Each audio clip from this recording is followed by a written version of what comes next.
में इबादत पूजा,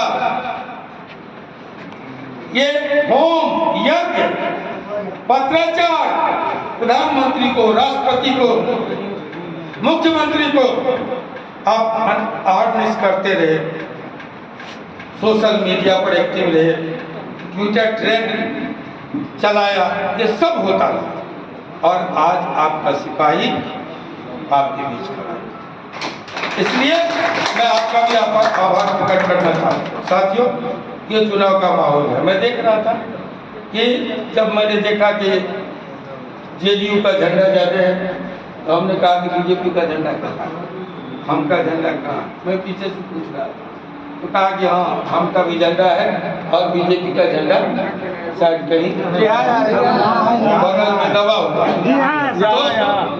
तो हमने कहा कि फिर तो इसकी जरूरत क्या थी, नहीं लगाना चाहिए।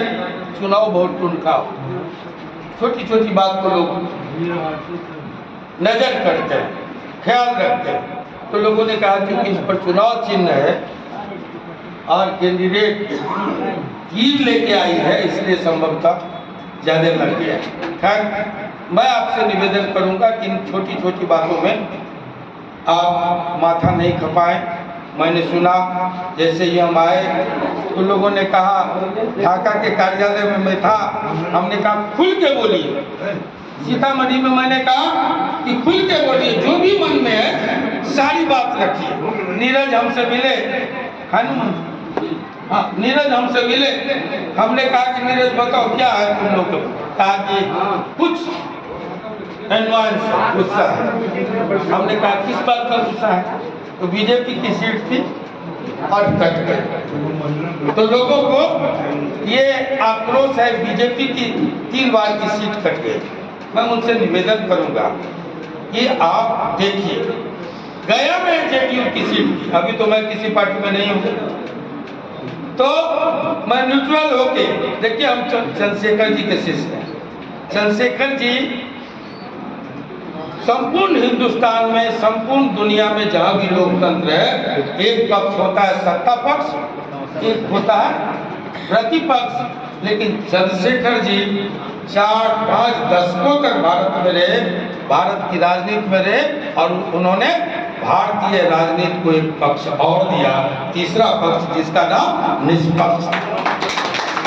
मैं पूरी निष्पक्षता से आज बोलूंगा कि गया की सीट जेडीयू की थी और काराकाट की सीट जेडीयू की थी और वहां कौन लड़े?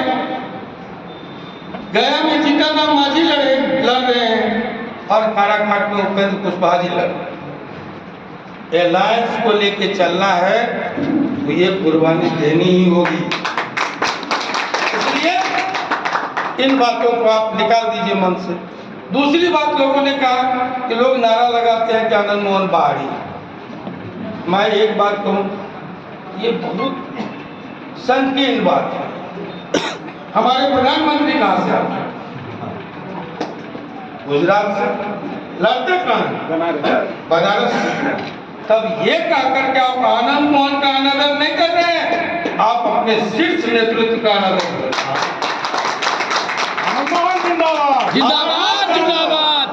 आनंद मोहन बाढ़ में भी ये सवाल खड़ा हुआ था और नवीनगर औरंगाबाद के साथी चले तो वहां भी सवाल खड़ा हुआ था और मैंने कहा था बीरों और नदियों की कोई जाति और स्थान नहीं है।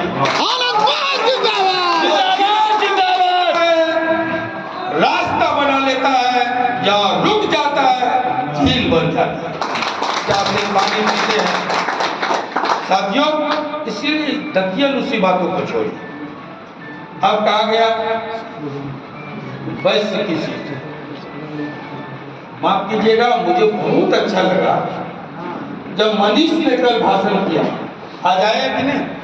सीतामढ़ी के बीजेपी अध्यक्ष मनीष गुप्ता, उन्होंने कहा कि संविधान कभी इसकी इजाजत नहीं देता, संविधान में कहीं वर्णित नहीं है कि कोई सीट किसी जाति का होता है, किसी पार्टी का होता है, किसी व्यक्ति का होता है। इसलिए ये सब बातें, कल को लोग कहेंगे स्थापना काल से तो ये राजपूतों की सीट थी। 5 बार आनंद मोहन के पहले रहे, 2 बार आनंद मोहन रहे, तो 7 बार राजपूत रहा, तो राजपूतों की सीट कट गई।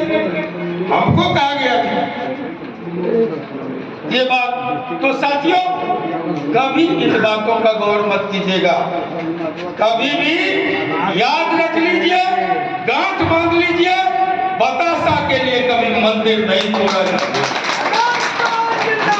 जिंदाबाद जिंदाबाद इसलिए जिंदाबाद जिंदाबाद। यहाँ से चाहे लवली आनंद जीते बेतिया से, चाहे संजय जायसवाल जीते, या सीतामढ़ी से देवेश चंद्र ठाकुर जीते, प्राइम मिनिस्टर नरेंद्र मोदी ही होंगे।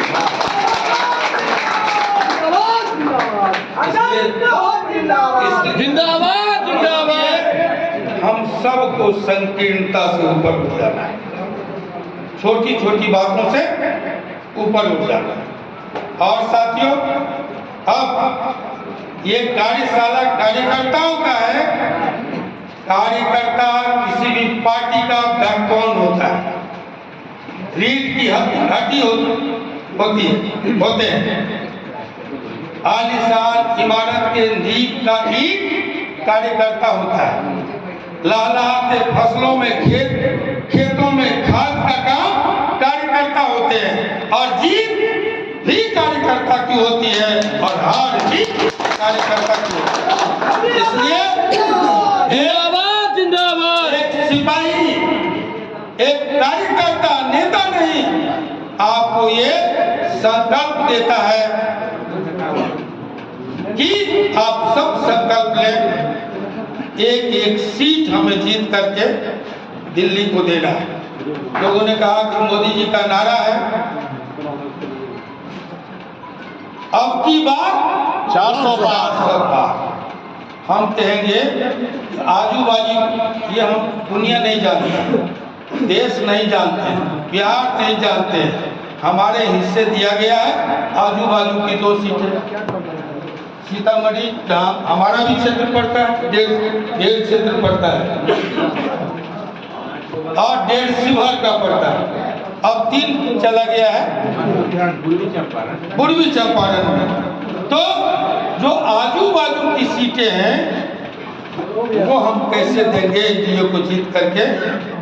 आज के कार्यशाला का संकल्प ये होना चाहिए, प्रतिज्ञा ये होनी चाहिए। आप जीत लीजिए 400, हम नहीं जानते हैं कि आप कितना जीतेंगे, लेकिन अगर आप 400 जीतेंगे तो शिवहर सीतामढ़ी 2 उसमें जोड़ दें। जिंदाबाद जिंदाबाद। और दूसरी बात कि आप अगर 400 पार का नारा दिए हैं, यहाँ नारा लोग दे रहे हैं 4 लाख पार। मैं सरफुद्दीन साहब को सुन रहा था बड़ी गौर से, बड़ी अच्छी बात उन्होंने की कही। नहीं, उन्होंने कहा कि मेहनत कीजिए, नारा मत दीजिए, सिर्फ स्लोगन से काम नहीं चलेगा, पसीना बहाना होगा। और एक एक कार्यकर्ता को इसके लिए निकलना होगा, जीत के लिए लड़ना होगा।